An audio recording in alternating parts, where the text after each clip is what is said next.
Welcome, liberty lovers, friends of individual rights, and fans of limited government. Now, the most important thing to understand at the get-go that so many people get wrong is this. Your rights belong to you, not to the government. Here's a quick recap for those of you who like your constitutional law, Tarantino style.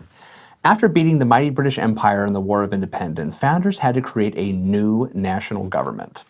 But right away, they started fighting amongst themselves about how to make sure their new government didn't turn tyrannical. The debate threatened to tear the new country apart and divided the leaders into two camps, the Federalists who supported the Constitution and the Anti-Federalists who were skeptical. The Federalists advocated for the new Constitution, believing that its structural limitations on the power of the government would be enough to preserve the liberty of the people, despite some ambiguous clauses that in fact caused some major trouble for the United States down the road.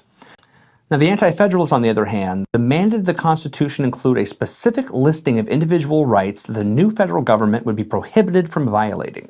Notice that the whole debate was about how best to protect your rights against the government. Again, your rights belong to you, not to the government. Eventually, the two camps reach a compromise to add what we would eventually call the Bill of Rights to the Constitution. The Bill of Rights was influenced by the Virginia Declaration of Rights. The author of the Bill of Rights, James Madison, proposed amendments encompassing those natural rights considered to be the most essential to the founders and were thus qualified to be specifically protected from the new and powerful federal government. As it's been described by Clark Neely at the Cato Institute, if the Constitution's system of checks and balances are the walls of a castle that keep federal power within the proper limits, the Bill of Rights is like an individual suit of armor through which even constitutionally exercised power cannot pass. Now, let's examine these amendments one by one. The First Amendment. The First Amendment means that Congress cannot establish an official state religion or prevent the free exercise of any faith. It protects our free speech, the operation of a free press, and protects our right to peaceably protest government actions that we do not agree with. Basically, some of our most important civil liberties. The Second Amendment.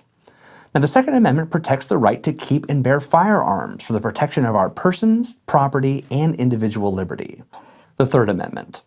The Third Amendment protects the right not to have the government force us to house soldiers in our homes against our will during peacetime, and only allows it in times of war as prescribed by law, aka the least litigated amendment in the history of the country. The Fourth Amendment. The Fourth Amendment protects our right to not have our persons or property unreasonably seized or searched by government agents. Basically, police officers should keep their hands to themselves. The Fifth Amendment. The Fifth Amendment protects an entire laundry list of rights having to do with criminal prosecution and property rights, including the right to remain silent, the right to due process, and the right to be paid fairly if the government takes your property for public use. Some of Pacific Legal's most successful and famous past cases have been cases brought under the Fifth Amendment. The Sixth Amendment. The Sixth Amendment guarantees your right to have a speedy and public trial by a local jury when charged with a crime, the right to know specifically what crime you've been charged with, the right to make witnesses against you come forward and the right to challenge them on the stand, and the right to have the help of a lawyer. And the Seventh Amendment. The Seventh Amendment preserves the right to have a trial by jury in certain civil lawsuits with major amounts of money involved. $20. The Eighth Amendment. The Eighth Amendment protects the right to be free from excessive bail, fines, and cruel and unusual punishments. You know, like torture. And last, but certainly not least, the Ninth and Tenth Amendments. Now, most people don't even know what these amendments are about, but they are in fact two of the most important amendments in the entire Bill of Rights. They represent a compromise between the Federalists and Anti-Federalists to not only explicitly limit the power of the federal government, but to ensure that the rights specifically listed in the Bill of Rights are not the only rights protected by the courts. Unfortunately, these amendments have not been enforced in subsequent years. The Ninth Amendment. Just because there are certain rights specifically listed in the Constitution does not mean and does not diminish the other natural rights retained by the people. This means the government was supposed to recognize all of your natural rights, even if they weren't written down. And finally, the 10th Amendment. The 10th Amendment reads that the powers not specifically given by the people to the federal government are reserved to the states or to the people themselves.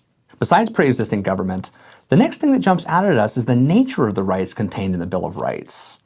These are negative rights, in that they do not describe what we must do or what must be done for us, but instead describe our already existing natural or self-evident rights to be left alone. The Bill of Rights also does not make any distinctions between which rights courts should protect or which should be ignored. It does not say, the First Amendment is super important, but the Second Amendment's probably outdated, or the Ninth and Tenth Amendments really don't count. And in the case of the Ninth and Tenth Amendments, they were supposed to ensure that the rights not specifically listed were also protected by the courts, and that the bulk of power would be reserved to the states or to the people. Justice Jackson once wrote that the very purpose of a Bill of Rights was to withdraw certain subjects from the vicissitudes of political controversy, to place them beyond the reach of majorities and officials, and to establish them as legal principles to be applied by the courts. One's right to life, liberty, and property, to free speech, a free press, freedom of worship and assembly, and other fundamental rights may not be submitted to a vote. They depend on the outcome of no elections. One more time, say it with me. Your rights belong to you, not to the government. The Law by Frederick Bastiat. Preface.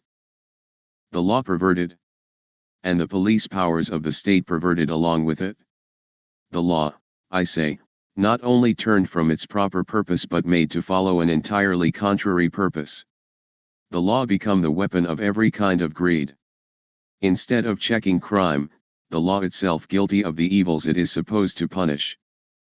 If this is true, it is a serious fact, and moral duty requires me to call the attention of my fellow citizens to it. One life is a gift from God.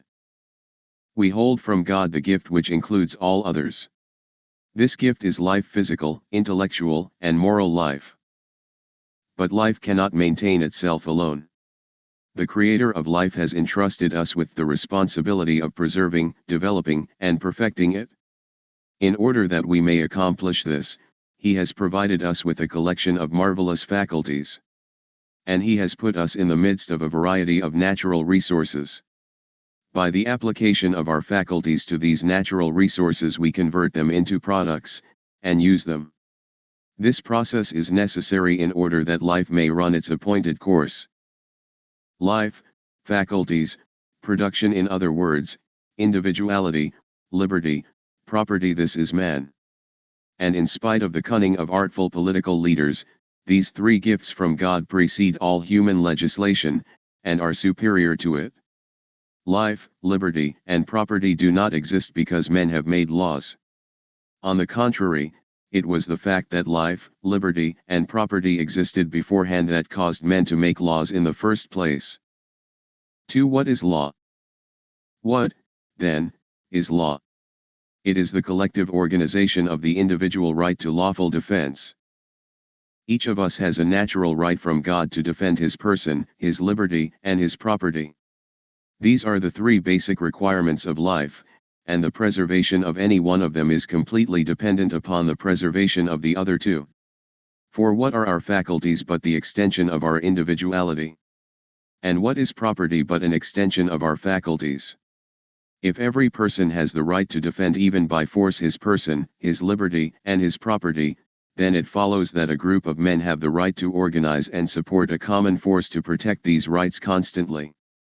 Thus the principle of collective right, its reason for existing, its lawfulness, is based on individual right. And the common force that protects this collective right cannot logically have any other purpose or any other mission than that for which it acts as a substitute. Thus, since an individual cannot lawfully use force against the person, liberty, or property of another individual, then the common force for the same reason cannot lawfully be used to destroy the person, liberty, or property of individuals or groups. Such a perversion of force would be, in both cases, contrary to our premise. Force has been given to us to defend our own individual rights. Who will dare to say that force has been given to us to destroy the equal rights of our brothers? Since no individual acting separately can lawfully use force to destroy the rights of others, does it not logically follow that the same principle also applies to the common force that is nothing more than the organized combination of the individual forces? If this is true, then nothing can be more evident than this: the law is the organization of the natural right of lawful defense. It is the substitution of a common force for individual forces.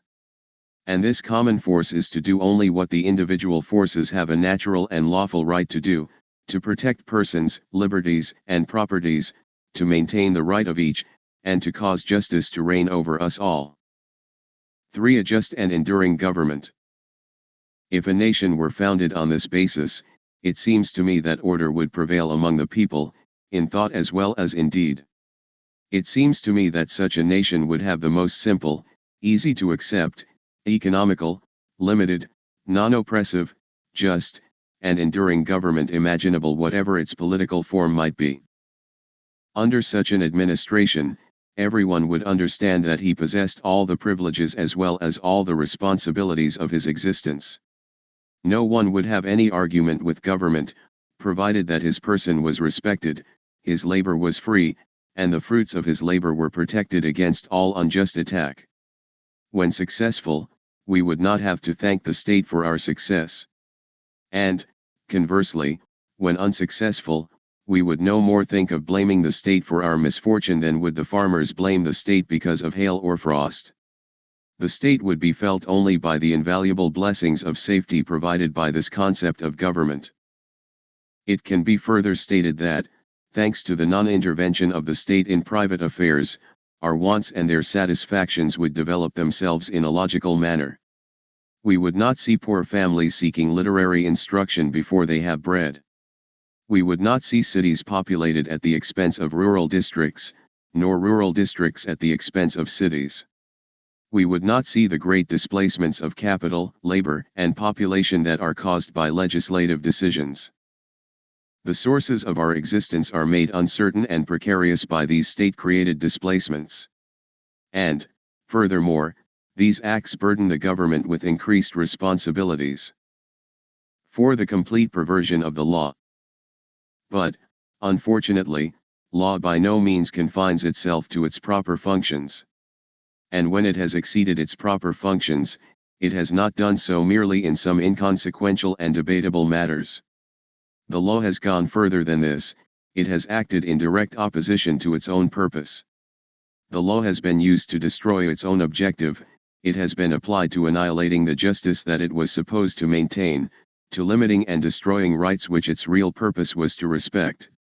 The law has placed the collective force at the disposal of the unscrupulous who wish, without risk, to exploit the person, liberty, and property of others.